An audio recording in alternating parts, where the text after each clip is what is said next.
The Crash Course Live is presented by Smash It Demolition Derbies, who host Bash for Cash, Blizzard Bash, and Capital City Carnage. Online at smashitderby.com. And Stirring Dirt Racing, host of Maymania's team show at the Golden Spike Arena in Ogden, Utah. Online at stirringdirtracing.com. Reckless Abandon Derby Apparel and Derby Inc. Magazine. This is the Crash Course Demolition Derby podcast, recorded live at the FingerLakes1.com studios in downtown Seneca Falls, New York. And now your host, Chris Marquardt. Good afternoon, good evening, and welcome to the Crash Course, coming to you live from the North Park building here at Academy Square in Seneca Falls. Awesome to have all you folks watching along with us this evening. Got a good show lined up as well. Bill Orndorff going to be joining us here in just a few minutes on the heels of the Spring Chaos and the Valley Derby that was at the Frederick County Fairgrounds. Steve Siopp is going to be joining us quick, and then we're also going to be talking with Brandon Dixon as well, as Urban Destruction is waiting just around the corner. It was a busy weekend of Demolition Derby action, to be sure, with Chaos in the Valley relocating for the first time, moving out of the Shenandoah County Fairgrounds in Woodstock to have the event. And formally, it's Clear Brook, Virginia, but that's right next to the great city of Winchester. So they had that, and the arena, as is typical, was gigantic. The facility was pretty well filled. Demolition Derby action was good. Restructured things a little bit. They had the mod cars, the 70 wire class, 80s chain class, and the compacts were part of the program. Steve Siopp came away with a win in the mod class. He drove his, you said it was the Blizzard Bash car, right? Blizzard Bash Impala. Blizzard Bash Impala there. And then Mike Klinger won the 70s. That's really hard to believe that Klinger would win a 70s wire show. And he won it with authority, too. It's hard to believe. Yeah, probably in a Cadillac or a Suicide, if we had to guess. Closed it out just fine, yeah. Hard to and believe. then Bill Orndorff was joining us on the phone right now. Bill coming away with a win in the 80s stock class, 80s chain class. Had the trademark red number 14 at Full Song. Bill, welcome to the show, man. Yeah, thanks, guys. Appreciate you having me on. For sure. Congratulations on the win. Winchester, it's a place where you've had a little bit of success in the past. Where's this one rank in terms of the wins at Winchester? Oh, I don't know. I've won there quite a few times. We've been going there since I started building, I guess, in the mid-'80s. So I guess I've got, 5, 6, 7 wins down there. I'm not sure. How many wins is this for your career? You ever sit down and count those up? No, I really haven't. Gave some trophies away and stuff like that to some kids and stuff, so I don't even have all my winning trophies, to be honest with you. Once you get to 200, you stop counting, right? No, I'm nowhere close to that, that's for sure. I know it got to the point where my brother was giving away trophies. They're cool, but after a while, I think you get a mess of them. They get to be kind of a pain. Right. You run into space on the shelf, you got to dust them. Yeah. It's enough, right? Enough. Yeah. The Derby as a whole was live streamed on Derby Life on Facebook, so everybody at home, if you didn't get a chance to catch the action, you can go jump on there and catch all the action that was happening with Chaos in the Valley. It was advertised as a chain class, a stock class, and in Virginia, chain class could mean that you're allowed to weld chain all over the car, and it would still be okay. What was the build spec like, and how did it go? It was a hard nose front and back, and slider, spinning brake, 5-lug rear. Just normal stuff. A little bit more than your basic stock class, I guess you would say, but. Sure. Obviously the stock class varies from, depending what show you're running. But it was, wire the doors, weld the driver's door, and that was about it. Right. In terms of the feature, how did things go? It went good. We just had a little bit of trouble with keeping the belt on when I got something wrong with the front of it. So I think I lost the belt about halfway through on the front. But it didn't matter. It stayed cool and ran all right. And track was a little greasy the first, but... like you said earlier, it was a big track, and there was plenty of room to maneuver around and stuff. So it was in good shape. There's still good traction. The belt issue on a Ford is that's an issue that everybody's going to come across. But on a Ford, your big concern is steering. Was that able to hold together for you? You had no problems with that? Yeah, that held up. Yeah, I think I got a power steering pump issue. I think I pulled not on there right or something like that, and that belt kept coming off. But no, rack and pinion held together. We couldn't do too much with it. Left all the original ball joints and everything on it, and it held up good. Got some small tires on the front, so take a couple less hits, I hope. So, it worked out good. I saw in the thank you post that you guys made, you thanked a company with alcohol carburetors. What company was that? Oh, George Rupert from down in Tennessee. Uh-huh. Awesome guy. Been doing it forever. His dad was a big drag racer years ago, alcohol drag shoes and stuff, and yeah, he does stuff for us. We send stuff down there and ship them back, and his attention to detail is unbelievable. 4 or 5 phone calls about every little thing, cubic inch, RPMs, rear end, everything. And, I mean, come back and just hit the button and go. It's great. So did that, I'm going to make the jump then to say this was an alcohol car? Yeah, this is, I just started this. We ran that Blue Ridge Bash back in February, end of February, so that was the first run on this. I got a 6.0 LS in it on alcohol. This is my second run on it. I think we got her tuned in pretty good now. It sure seems to be. I mean, it didn't look like the car missed a beat at all in the feature. No, it did fine even after, like I say, losing the belt. We wanted to run 03s at Whitfield for that class, but they wouldn't let us run 03s down there. 03s and newer yet down there. So we're trying to convince them. But so we took some Cadillacs down there, and I guess we did okay. But really worked out good on Saturday night for us. So, I mean, where are you at for the start of the year? This has been a really successful start to 2019 with a win now and some of the success that you saw back at the Blue Ridge Bash. You guys are in a good spot with motors running strong. The builds are coming together well. You guys got to be feeling pretty good for the summer. Yeah, I just ran the one Chaos in the Valley last spring is all I ran. And then Josh and his buddy wanted to run some more, so I helped them last year, and I didn't run any more last year at all. So this year's going to be bad year. I'm going to be running a lot. Yeah. That seems like bad news for everybody in the valley. Yeah, we'll see. Hopefully. You know, we've got to see Bill win a bunch of times in a bunch of different stuff, and I remember one of the first times that I ran across Bill was at the Shenandoah County Fair when he had this. I think it was a Pontiac, if I remember right, and it was all white with a red trim, and it just looked so cool. It was just clean. Everything was painted inside and outside, and there was pipe stuck places that I'd never seen pipe stuck before, and it was welded in, and the car just bent in ways that it was methodical. It was really cool, and now it seems that Josh is. Were you a believer in the LSs before, or did Josh get you convinced on that? I really always been a believer, but I mean, I actually convinced him to get that motor. Okay. He was looking for one, and of course, you know, Jeffy moved down here from Canada, and he's down here in Fredericksburg, and we got to be good friends with him. And I can't thank him enough for the help that he's given us. But yeah, that motor he bought, and we redid it, and it's just been it's been great for him. And I don't know, I'm old school. I want a carburetor on it. I want to run alcohol, so that's the way I went. How long have you been running the alcohol motors now? Oh my gosh, 2009, probably 2008, 2009, something like that. Quite a while. It's first time was when remember that ES10 had them derbies all over the country, and they came up here to Harrisonburg. Yep. Remember that? I don't know when that was. That was a long time ago, but that was that derby was actually my second derby I ran alcohol. Right. I bought a Barry Grant and put that thing on there, and my gosh, that thing is awesome. How long? How many runs did it take you running the alcohol, tinkering, and to get the bugs worked out and to get it to where you were happy with it? I tell you, Chris, you buy good stuff and put it on, it's not much trouble at all. I've tweaked very little over the years. Cool. And a lot of these guys out here overthink stuff and try to go with special systems and all that. I'm telling you, you can ask Brian there, bare bones, the less the better. I like that.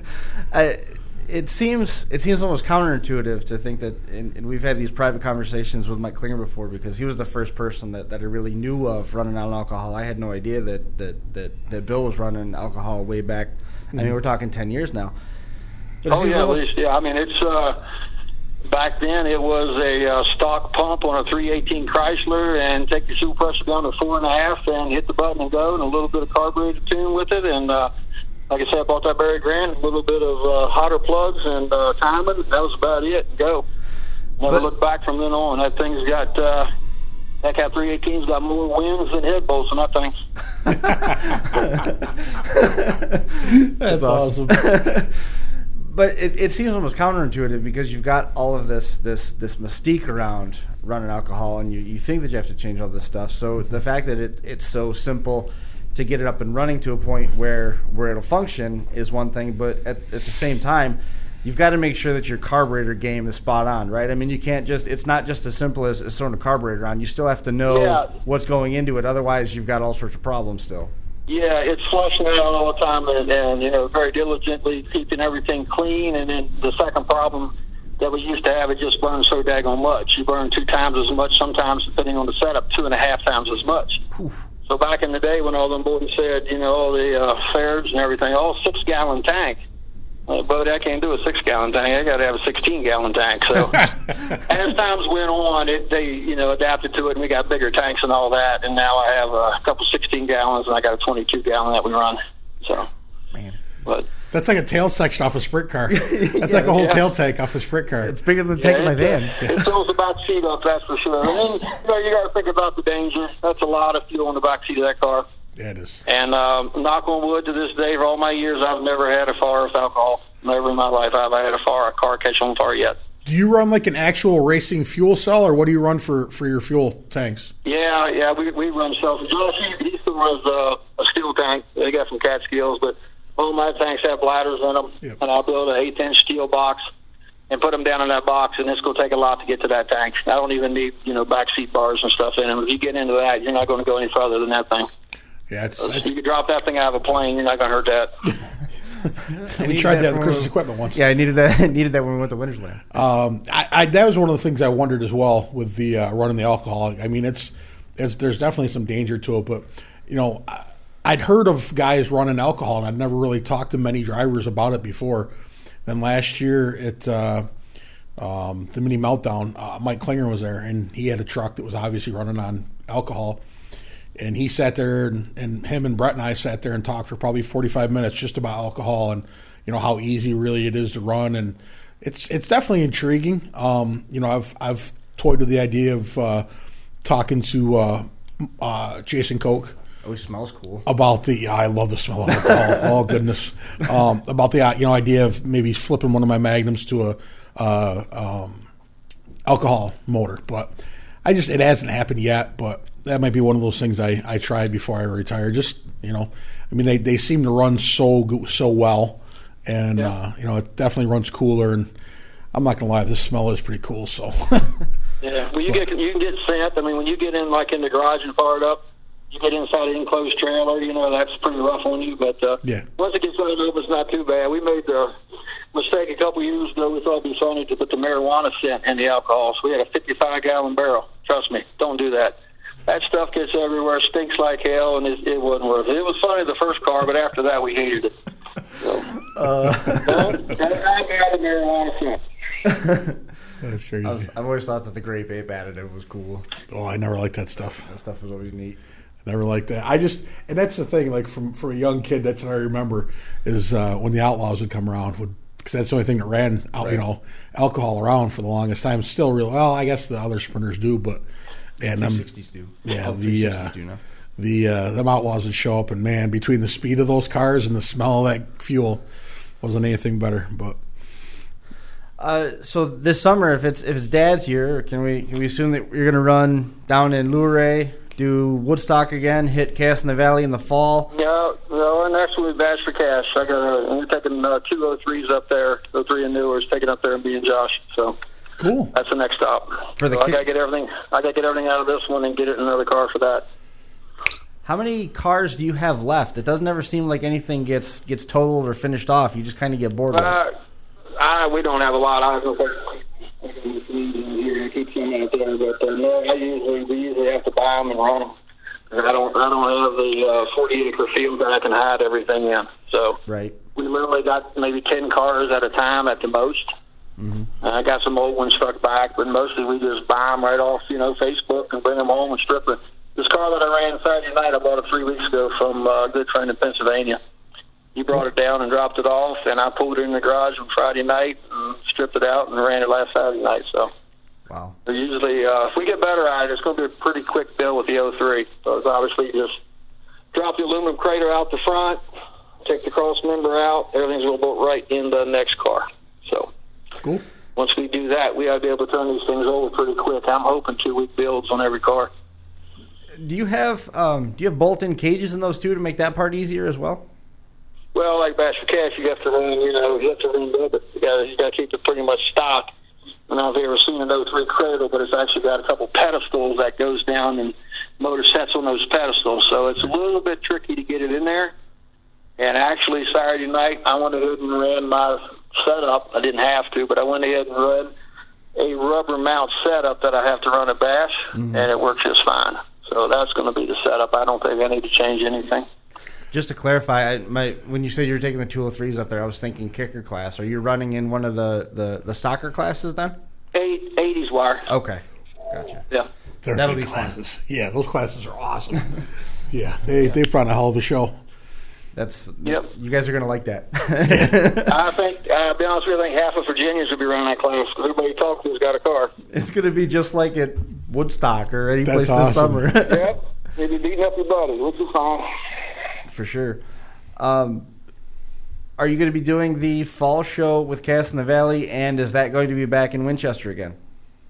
I'm sure it's going to be in Winchester. I have no idea at this point. Too far ahead? Too far. We're doing, like I say, we're doing one at a time. Josh has still got that one car together, and I don't know, we might take that somewhere this summer. If not, we're going to strip it out and get the parts out of it. And I got my other stuff, my friend stuff sitting around in the car. And I want to get one of them together for later in the fall. So we'll have to see. I just really don't know. Just kind of going from one to the next. Awesome. Well, I can't wait to see what the year brings. If it's anything like that year that you had, I think it was 3 or 4 years ago, where you won everything under the sun, it'll be a fun summer. Yep. Yeah, I'd like to repeat that. That was awesome. That was very cool. Was that the anniversary year? Yes, it was. I believe it was 30 years. Yeah. Yeah. Yep. Sometimes you can't do no wrong, and sometimes all you do is wrong. Ain't that the truth? Well, hopefully it's one of those years where you can do no wrong. Yeah, I hope so. Thanks. Is there anybody that you want to make mention of, or anything else that you wanted to hit on before we let you go? Oh, well, just my boys. I mean, they helped me so much I couldn't do without them. 03 Nation, they gave us a couple pointers. Corey Dixon out there, he helped us out a little bit with it, and that's about it. I mean, it was, like I say, Jeffy Fab Farm, for all his help, and doing anything from him, hit him up. A good old guy. Awesome. Well, Bill, I appreciate you coming on the show, and good luck at Bash for Cash, man. We'll look forward to seeing how you guys do out there. All right, sounds good. Thanks, guys. Take care. Thanks, Bill. See you later. Bye. Bill Orndorff. Good start for the season so far. Yeah. I mean, it's been... it's not a bad way to start out. The way he said it was, it's Dad's year. Yeah. I wish you all luck. No doubt. I wish you all luck. Mark Wolf celebrated a birthday over the weekend. Saw that. I saw he got... So my mom. My mom's birthday was Sunday. Yeah. So we went and had pizza and cake with her Saturday. That was kind of nice. Last year we weren't able to do that. She was recovering still, but everything is going good. That is for sure. There was a bunch of different thoughts that popped into my head when you said that she had her birthday. It was 76 years young. Very reasonably one of those bonus birthdays, And it was pretty hectic last year this time. Steve Siopp is going to be joining us here in a moment to talk about his run in the mod class. Mod class, always a fun one. There's Steve. Hey, Chris. We'll balance him on our roll of tape next to the microphone and the high-tech system so you can hear our guest. Steve, how are you? Good. How's it going? What's going on, Steve? Doing okay. So, What's up, Brian? So you got to use up the Blizzard Bash car. Yeah, I used a little bit of it. Yep. Not used up, just used a little bit. It was it's going to live to see another day. It was an all Pennsylvania top 2 with Corey Roman right there, and he had a box Imperial, if I remember right, and you guys were teeing off on each other. How was it? How was it? His car? Well, both of it. I mean, just the finish overall. I mean, it was like watching the end of the Keystone Nationals from a couple years ago. Yeah, it was great. Good derby, man. Them guys really have something good going on down there, especially the new venue. Nice arena. Everything was good about the derby. The nasty cars in the mod class. I mean, from every single one of them in there was just pretty badass. So that was good derby. Did you put any new dents in Brian Schuman's car? No. No. Corey Roman said that he hit him in a quarter panel. He said that was the hardest thing he hit all night was his quarter panel. I believe it. Yeah, that car is insane. I mean, it was like the old. Did you see the movie Blindside when he said that he had to go? That's what Schumann had to go. That car was bad. It's been bad every time I've seen it, and it doesn't ever look any different. No, I think I ran against that car, New Alexandria, a few years ago, maybe 5 or 6 years ago. I think it looked exactly the same. You ran against that car in 2001, and it looked exactly the same. Right. I think you're right. No, it's definitely it's a bad dude. But I mean, you guys had some studs out there. You came away with a win. Everybody was in love with how the motor sounded out there. What combination did you end up bringing down, and how was it? The Baldwin.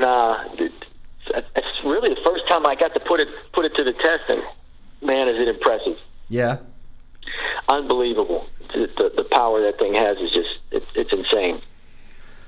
When you commission a motor build, are you wanting power so that you can reach remarkable speeds and carry a lot of momentum into a hit, or do you want low end stuff so that you can push your way around? That one, when I talked to Jeff, I said I just want the baddest. You know, that's like a statement motor. I mean, just as soon as it fires up, everybody's head turns. I mean, it's just nasty. Right. I mean, it does it. And the funny thing, it runs cool as could be. I mean, it runs ice cold. It runs, and it got so much power. It's ridiculous. But you know, it's just a bad motor. Did Mark go down and run as well, or were you by yourself?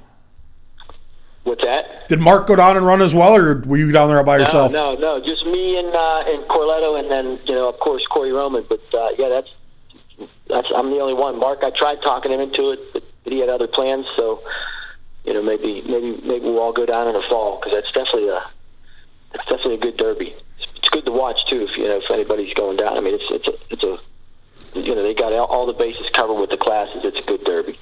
Did Corletto actually make it through inspection and get the run? Or I know sometimes he has a hard time with inspections. No, he did. The inspections are, they're pretty lenient. Cool. But, they do check, make sure you're not, too crazy. But yeah, Corletto passed inspection, and I don't know, his wheel got ripped up. Something happened to his driver's side front wheel was just laying there on the dirt. That's cool. Like those ball joints. Someone clipped him good. I think he was scared. He was running scared that night. A little nervous for some reason. I don't know why. There's a lot of energy and mass moving back and forth when those mod cars come together. This facility is significantly closer up 81 to where we are. Basically, we would run down 15 and pick up 81 in Harrisburg, and then shoot the rest of the way through Maryland, and it's just over the border from West Virginia into Virginia. What did you think of the complex and the show overall? I mean, it was the first time that we had a cast in the Valley outside of Shenandoah Valley. It was great. I mean, like it's close to us too. I mean, it took us less than 3 hours to get there, which is nice. I mean, you could actually just drive down and drive back the same day. I mean, when it's that close. Yep. Yeah, the facility was great. There's plenty of room for pits throughout the whole fairgrounds. The arena. I mean, from what I understand, they had a full rain day the day before. But even with that being said, the track was still nice. I mean, it wasn't nothing that nobody was getting stuck in the track because the track conditions were bad, even though it rained the whole day before. It's definitely a good spot. They got something good going there. Nice. How was the overall turnout? Did they have a lot of cars altogether?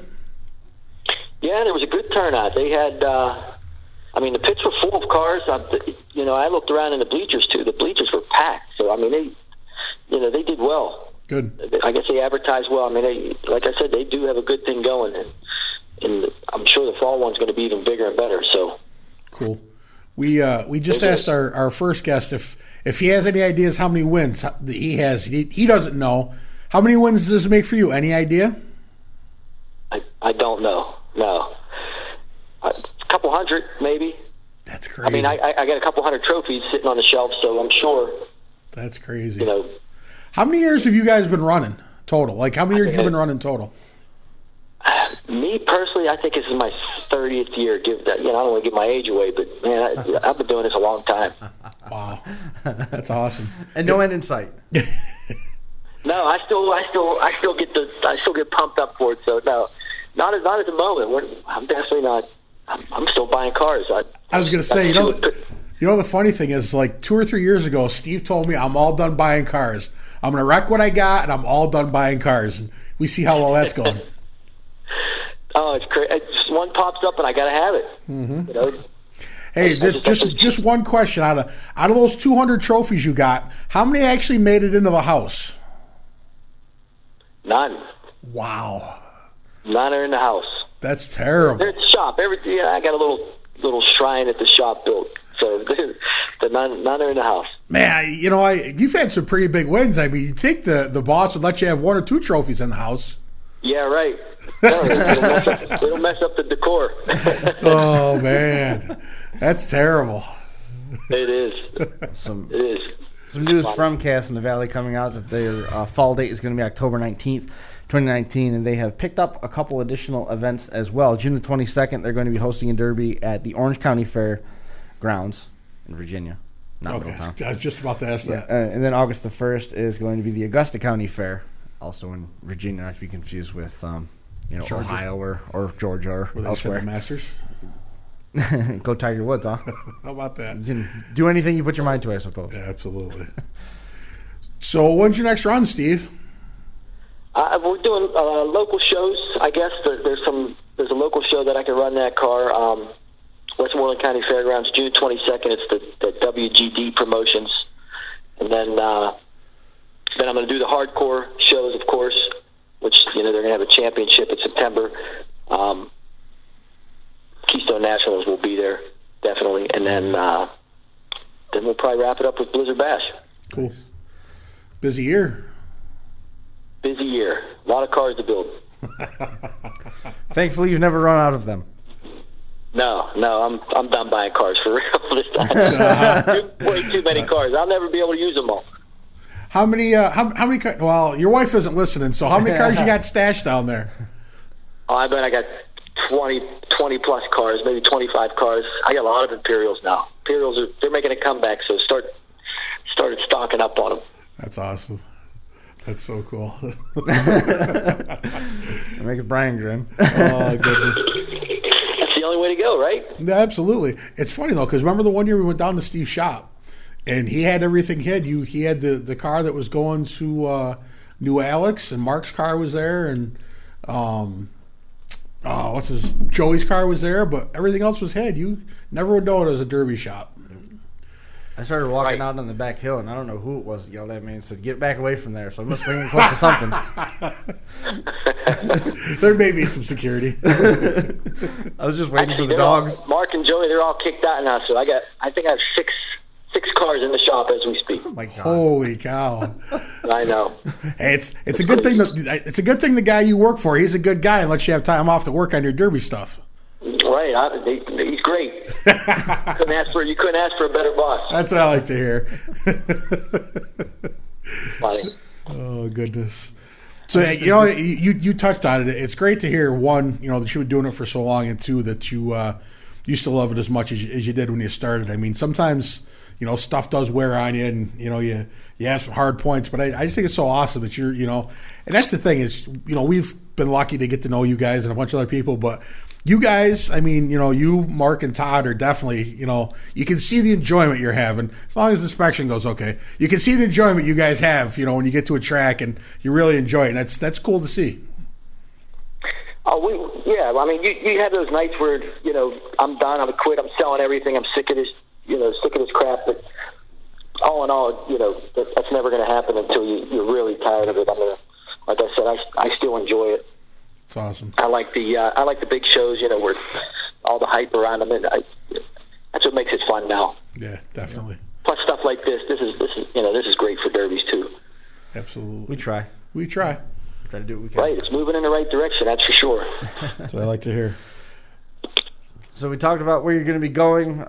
We talked about what the derby was like, and in terms of all of it, to go into a place like Winchester. Had you run there before? I ran in Virginia before. I ran. I'm pretty sure it was Chaos in the Valley. It was about. I mean Winchester itself. Winchester, that facility, the in Clear Brook. No, not that one. I ran close to it. I did an XDDL show back in the day. Oh, okay. It was pretty close to that one. Right. But No, that's the first time I was at that arena there. XD. It's nice. It's a nice spot. Yeah, that's XDDL's been around a while. Well, I mean, it was around a while ago. That's right. That's right. Yeah, that's a blast from the past. And how'd Corey do overall? How hard was that Imperial? Oh, that thing's nasty.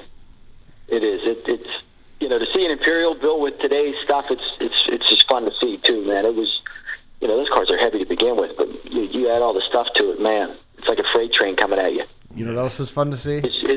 His transmission cooler actually broke, and that's what happened to him. So I'm kind of glad that's what happened. It's too bad. Corey's a good builder. We watched him a bunch in Pennsylvania. That was actually a Smith Metalworks car from what I understand at one point. So that's cool. That wasn't that tannish one that Casey ran in that Team Derby, and not Clarion. Stoneborough, is it? Yes, I think that's it. Interesting. Chris Marquardt knows his cars. Oh my goodness, that was amazing.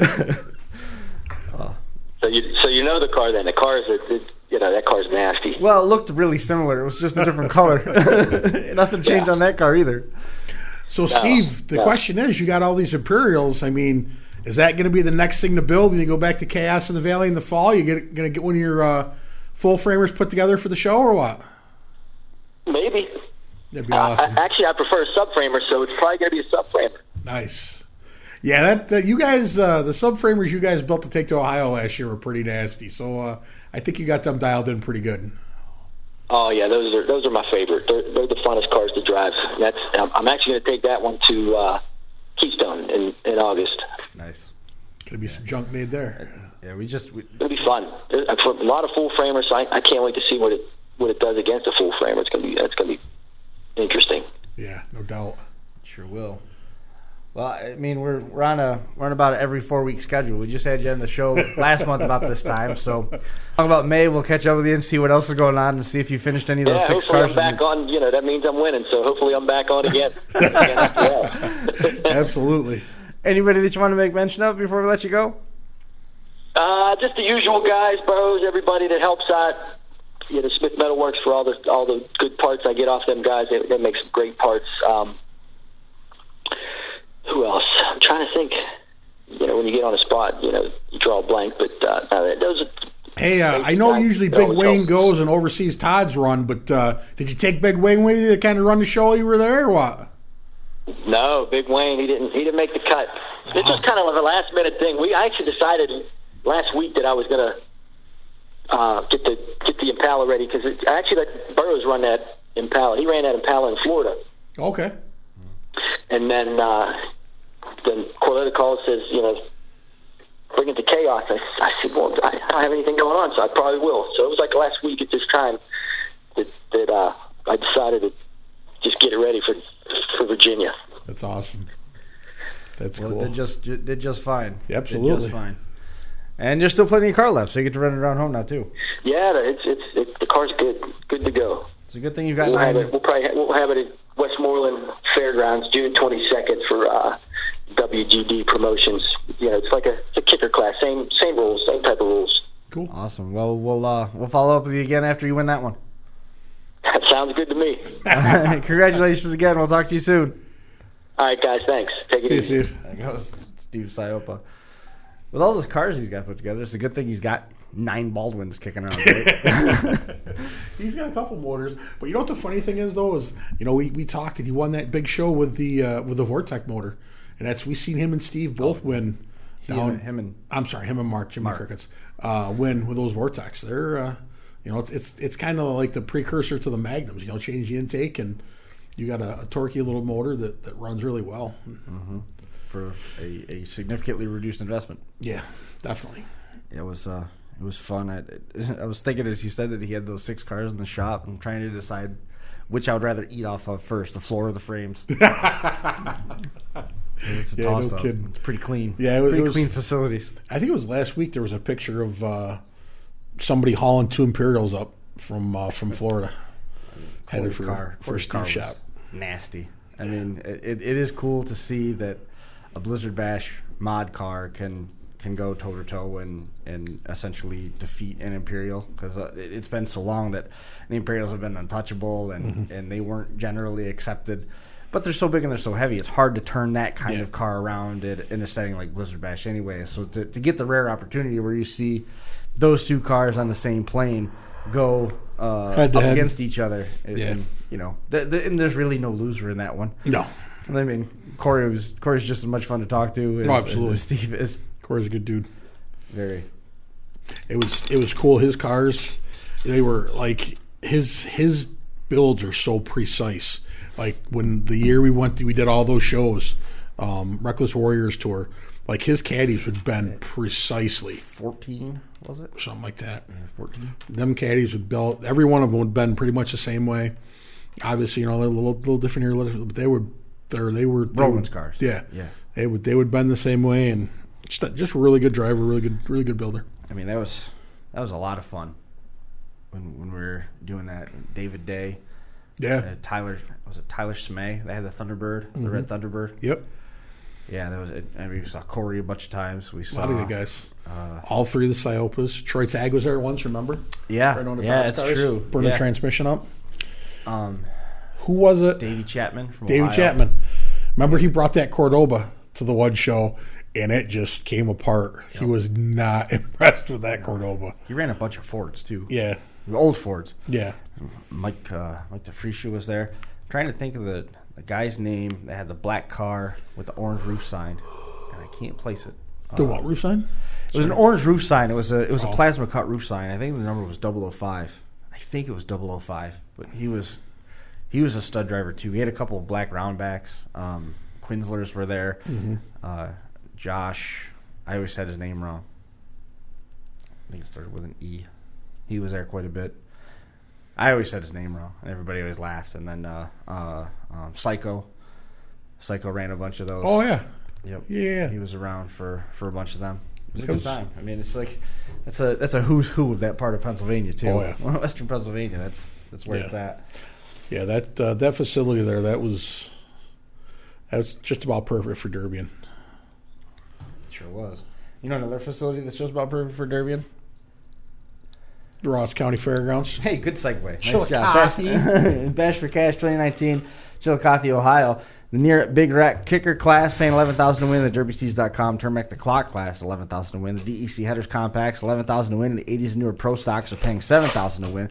That's the new class that they've added for this year. Also paying $2,000 to win each is the Relic class, which is 1959 and older, the Frank the Tank Old School Wire class, the 80s Wire class, the full-size trucks, youth compact trucks, and the street stocks, all part of that mega 3-day card at the Ross County Fairgrounds, overseen by Smash It Demolition Derby Bash for Cash, May 24th to the 26th, 2019. Online for additional details and registration information, www.smashitderby.com.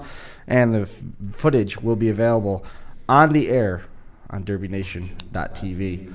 The schedule's up for that. They've changed some stuff around. Did they? Yeah. I copied that last week, but I'm not surprised that some stuff got shuffled around. Because otherwise we were going to start at like 11 o'clock Saturday and finish just in time to start Sunday. Yeah, pretty much. I can't remember what went where. But they kind of lightened the load on Sunday, so it should be a little bit earlier of a night. Yeah, because I think they're starting earlier with some of the faster classes grouped together. No, the faster classes are running Saturday night. I think Frank the Tank and the Relic and... Which is really the way it needs to go. Brandon,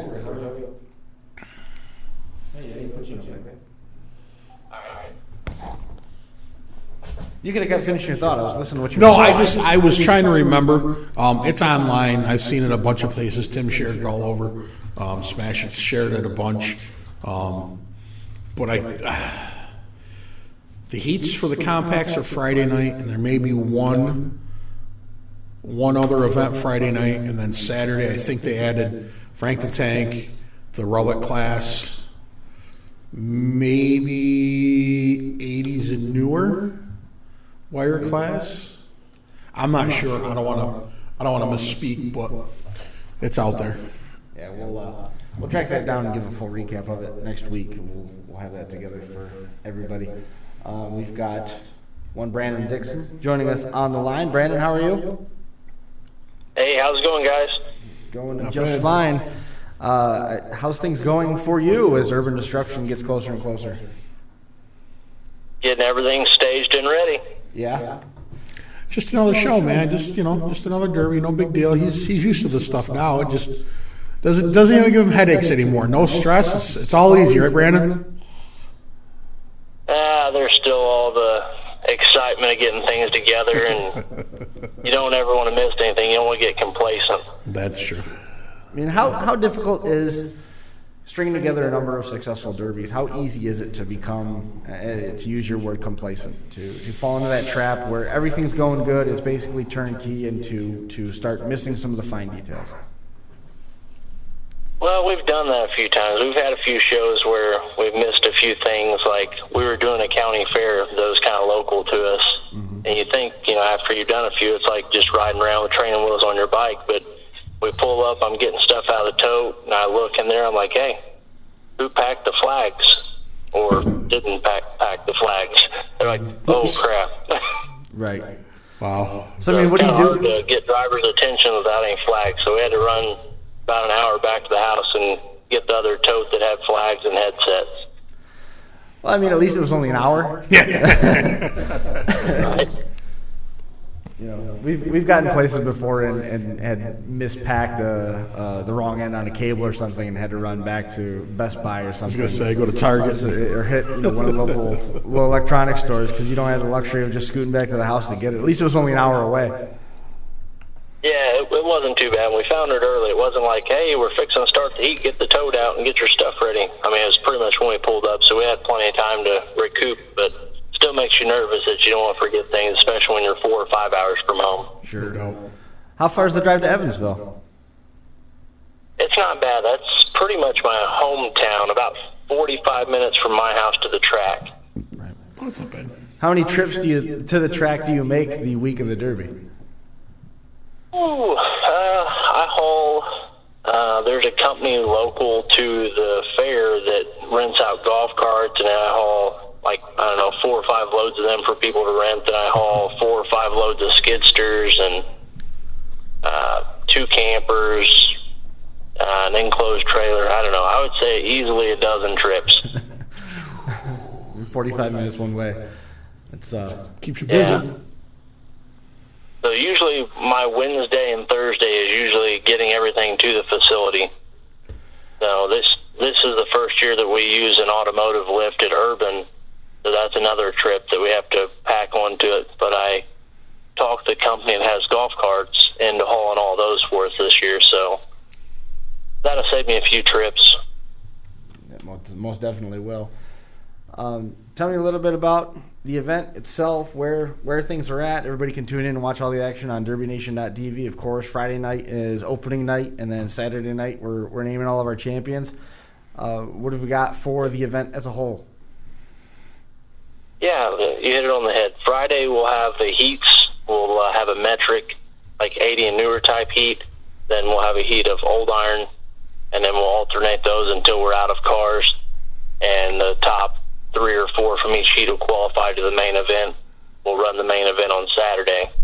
We'll have a bone stock heat that'll run one-shot deal, and we'll declare a champion. We'll have compacts, trucks, and we'll end up having probably 1 or 2 consolation races for the main event also on Saturday. $35,000 plus in prize money being handed out over the weekend. Not a bad Derby weekend. No. No. Not a bad Derby weekend. Just that one event, which is not too bad. And is this the 4th Urban Destruction now? This will be the 4th one, yep. 4th. So, I mean, we always ask the promoter, what your goal was when you started out. You had one and you had a vision in mind. Have you accomplished yet what you wanted to? Did you ever expect it would be as big as it has gotten? I mean, this is a signature Derby on the course of the Derby landscape, especially in early spring. Somebody comes away with a win in this one. This is a defining win for them. Right. I kind of think of it as being one of the tougher championship races, national event-wise, to win. Mm-hmm. The competition level is very strong. If you compare it to other national events, I remember in the early 2000s, in my mind, I thought Metal Mayhem was the hardest derby to win. So that's what I kind of compared all the other events off of. Right. So that's kind of, I try to see what competition grade is at each show, and I feel like Urban's definitely one of the top ones for sure. And the other thing is that doesn't just happen overnight. That's something that you've got to earn. And and one of the things of that to define better the status that Urban Destruction has earned is the location of it. Where this derby is in a hotbed of a lot of other demolition derbies. I mean, it is within reason to a lot of other stuff, and the caliber of competition that have been drawn to come and compete with Brandon's shows and Wicked Derbies as a whole is a testament to what they're doing in terms of the inspections and stuff like that. Because you could easily have a derby in the middle of all this other stuff and have garbage inspection and nobody comes. And just because you have it in the right location doesn't mean that they're automatically just going to show up and be part of it. No. I think you hit the nail on the head there, too. You have to build a reputation for being fair, being respectful to drivers, and being consistent.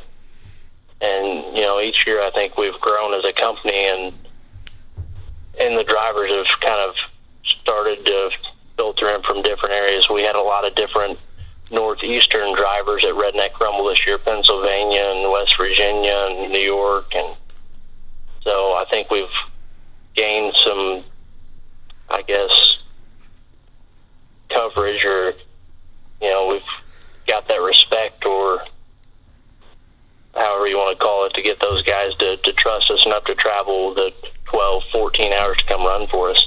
Right. That's one of the things I was going to head on. I mean, you see these national shows, and that's, we've touched on it before, is that, like Chris said, it didn't just happen overnight. I mean, they've earned it over time, and, I've never heard any bitching or complaining about, from drivers about Brandon shows or the inspections of the shows or anything like that. And I mean, that's hard to do, because it's hard to let's be honest, it's hard to keep a bunch of derby drivers happy. I mean, and that's not knocking anybody. It's hard to keep a bunch of race car drivers happy. Drivers are drivers, but and that's the thing. I mean, there's got to be a whole package to be successful. And obviously, Brandon, and his crew are doing what it takes. You see some shows that used to be big and they're on their way down. And there's a reason for it. You see some shows that started out small a couple of years, and they keep growing and growing and growing, and they're getting closer to that national level. And I mean, it's it's a process. And I mean, when was the last time that you came across a promoter who was so excited to get the gates open they left the flags home? Yeah, no doubt. Yeah, but it's obviously there's been growing pains and nothing's been easy, but it's definitely good to see that there's going to be more promoters that do the right thing and are helping the sport to grow. And Urban's going to kick off, I guess Chaos in the Valley, you can say, is what sort of kicked this off. We've got Urban Destruction this weekend, String Explosion coming up next weekend, and then we're going to domino our way down to the end of May, where we're going to have Bash for Cash. So lots of derby action now starting to pick up here through the course of April. The Vanderburg 4-H Center in Evansville is the site of Urban Destruction. Friday the 19th action starts at 7. Saturday the 20th action starts at 5 o'clock. After this, we change gears, and you guys are going to be getting ready for the outdoor show in Sturgis in June, right? That's the next one for you promotions-wise? Yeah, promotions-wise. Actually, the following weekend, we'll be loading everything up and running Spring X as a team. That's cool. We were heading there next, is what you're doing as a driver, but promotion-wise, so Sturgis Outdoor Show in June is the next one. But as a team and as a driver, you're heading to Spring Explosion. I mean, tell me a little bit about that. You got to be excited. We are pretty excited. The guys, they've never actually ran any national type events, so they're pretty pumped up. We're getting pretty close on the cars. All of them have drivetrains in them finally after fighting here and there. But looking pretty good. We'll have a couple of days to button them up after Urban and head our way into Illinois and see if we can try to get some of that Illinois money back into Indiana. Who's on the team this year? All the guys guys that are running the team are actually local and help on the crew. So Cool. Cody Keeber, Blaise Goodman, and Darren Zoff, they all either help tech or help flag Cool. at the event. So Well, that's cool. You said the drivetrains ran after a little bit of fighting. What was happening with those? well, I had my one drivetrain that I really like in the raffle car at Redneck Rumble, and I guess I don't know if it had a water pump issue or what, but it actually was giving off a little steam early on, and it got hot enough that it had some valve train noise, so I sent it to my engine builder to have him check it over real good, and I just got it back Sunday, Saturday. Yikes. A lot of time. Thread the needle. Yikes. So, but I mean, everything checked out pretty good. There wasn't anything major going on with it. No, nothing major. No spun bearings or anything. Had a little bit of maybe dirty oil that had some debris in it from the heat that had some cam bearing wear, but nothing terrible. He went out and put new gaskets, bearings, rings, and everything, and checked everything out. Should we go? We ready to go out and turn $9,000 now? I set the rev limiter on that one at 78. I turned it up there pretty good. That's pretty good. Buddy, that's cool. It's small block Chevy, I assume. Yeah, that one's just a standard block 383. Yeah, them small block Solid flat Chevys. tappet. They'll It scream. runs good. When demolition derby drivers are going to go out there to win no matter where they go. Are you guys going out there looking to win Spring Explosion? Do you have a team goal just making the feature? Where's that on the radar? I mean, obviously you would never build a car if you don't plan to at least be competitive and try to win. Right. But the main thing is to get a good heat draw and not have anything small happen. Well, that is the name of Team Derby right there. You're I mean, it's the kidding. name of any demolition derby. But when you guys are working as a team, you have a little bit of bad luck befall two cars. You guys are behind the 8-ball in the pit area in a hurry. I think it's cool that these guys are willing to venture out into some of the deeper water. Spring Explosion. What a feather in the cap that would be to come away with. Feature qualifying spot, a podium finish, a win. That'd be pretty awesome to be talking about on Monday morning, wouldn't it? Yeah, that'd be pretty exciting. I definitely would like to do well there. Like I said, if we just have, as a team, a good run with no small things putting us out, I think I'll be completely happy with that. That's always such a fast-paced, hard-hitting show too. Spring Explosion. There I'd like usually. to come back with some U-shaped cars for sure. I don't think that's going to be any problem. Yeah, they certainly know how to lay it down there. Oh yeah, definitely. And I guess it's a product of Derby as a whole, but it seems like, especially when it comes to the team derbies, whether it's 2-man, 3-man, 4-man teams, the heats always are more aggressive than the features at the get-go. But then it's like one person hits the wrong car and all bets are off. Yeah. Everything gets wild in the features too. It's a lot of fun to watch, and then Well, the strategies too. You mentioned it when talking about the mod show at Capital City Carnage. It kind of started out slow until everybody got where they wanted to be on the track, and then it was on. And it's no different. But I mean, it's great to watch. I mean, there is some, and I mean they build the cars pretty heavy at Spring Explosions. I mean they bend, but it takes a minute to bend them. So it's a good show. What were the cars of choices for you guys, if we can be told? Yeah, we're taking 4 9802s. 2 of them were Lincolns, and 2 of them are just regular Crown Vics. Cool. Any reason that the 2 were Lincolns and 2 were Crown Vics? I honestly like the Lincoln body style a little bit better, but it's getting so hard to find 4 clean 9802s on somewhat short notice. You just have to take what you can get. Is that this is vaguely familiar. We might have already talked about this one time. Is that the signature body style with the funny C-post? Yeah. Yeah. I like those too. Donnie Hartzell had one of them. That's what Brockway prefers is the 9802s. He's not afraid. But he likes the Crown Vics. Yeah. He doesn't like Yeah. the Lincolns. No, he likes the Vics. The Lincolns like they're a little bit different in terms of what they want to do naturally. So you got to encourage them to do what they're supposed to do, you know. But if you can get it to do it right, I like them. They just look cool to me. They do that funny bubbled out C-post. Yep. Well, I wish you the best of luck out there. Is there anybody that you want to make mention of here before we wrap up for the night? I think we'll have some mentions if we do well out of Spring Explosion for sure. But okay. Honestly, it's been hitting hard in the shop, and hopefully we get everything done and completed on time. Well, hopefully that goes well. And at Spring Explosion, of course, hopefully everybody is safe. You have a nice, smooth show this weekend with Urban Destruction. Again, Urban Destruction lined up for Friday and Saturday this week. Friday, April the 19th, showtime 7 o'clock. The 20th, showtime 5 o'clock. $35,000 in prize money set to be given away through the course of the weekend. The Friday night card is the Old School and the Metric Heats. The Power Wheels will kick off the show at 7 o'clock. Saturday's cards, the Power Wheels, the Constellations, the Truck Heats, Compacts, Bone Stocks, and the main event. The Old School and the Metrics are separated for their qualifying heats, and they're combined for the feature. And again, over $35,000 in prize money. The event hosted by Wicked Demolition Derby at the Vanderburg 4-H Center in Evansville, Indiana. You can find out more information at wickedderby.com. And, of course, you can watch it online at derbynation.tv. Brandon, man, I appreciate you coming on and hanging out with us for a little while. All right, man. I appreciate you guys letting us come on here. For sure, anytime, and good luck at Spring Explosion. All right, see you guys. We'll see you Have a now. good one. There goes Brandon Dixon of Wicked Demolition Derby fame. Hopefully everything was... We're all good? Everything unhooked? Yeah. Good. Yeah, just trying to make sure that everything was where it was supposed to be. I got... Nothing blowing up? Nope. Nothing blown up.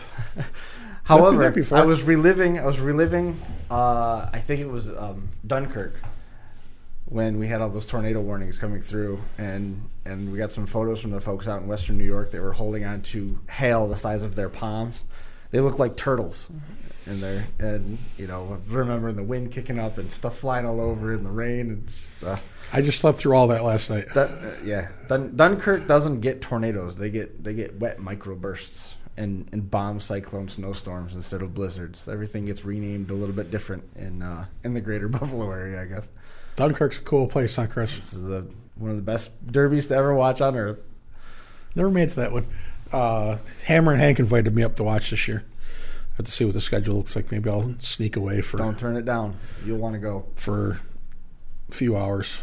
Hank ended up palling around with Christy Germain in Vegas. Hank flew out there. And I think Hank's days of derby are all done. He's got his back too sideways, but he's got other plans for this summer too. So we'll have to see who ends up behind the wheel of one of the Hank monstrosities. I know there's two kids named Pensick that are running cars he built in Ohio, and in Memorial Day weekend. So other than that, I'm not sure. AJ's his daughter and Jackson's his boy, and they're both just as crazy as he is. They are. One of her first cars was a roundback that already had been sedagoned, and the rails were still straight in the back, and the roof sheet metal had already been wound around there. How can it get better than that? That's awesome. I mean, she was young. I mean, I don't know how she's still young now, but I remember she had a helmet that was too big for her, and you could see her beaming, big smile from behind, and the helmet was flopping around all over the place. We were talking about Hank's collection of helmets. Hank is open face. Oh yeah, and he's got a bunch of those. He's got a collection of the open face helmets. But yeah, Hank's a good dude. I always thought he was a little bit crazy, and then I found out he was a fireman, and it explained it all. Because, well, you got to be a little crazy to be a fireman. I have all sorts of respect for him, but you got to be a little crazy to be a fireman. I was really excited that AJ was in that green wagon because I already had drilled holes in it 2 years before, so the roof camera would just slip right back in. It was easy. And being from Dunkirk, it hadn't been in that year in those 2 years, so still the same car. It was still the same car. It's a good way of putting it. All right, what do you think? 270. So 270. Here we are, April 15th. Mm-hmm. We're at 270. There are at least 30 more Mondays left in 2019. So we could hit 300 before the end of the year, as long as we don't miss any Mondays. I've gone out of my way and looked at the schedule through the course of the summer, made sure that the 2 trips that we'd planned, I canceled them, just to make sure that we could hit 300. All right, so nobody else cares. I thought it was cool. Anyway, that's going to do it for 270. We'll see everybody next time.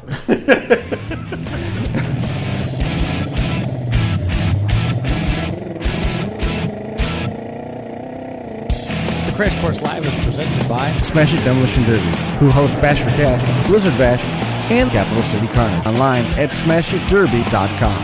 And Stirring Dirt Racing, hosts of Many Mania's team show at the Golden Spike Arena in Ogden, Utah. Online at StirringDirtRacing.com. Reckless Abandon Derby Apparel, and Derby Inc. Magazine. This is the Crash Course Demolition Derby podcast, recorded live at the FingerLakes1.com studios in downtown Seneca Falls, New York.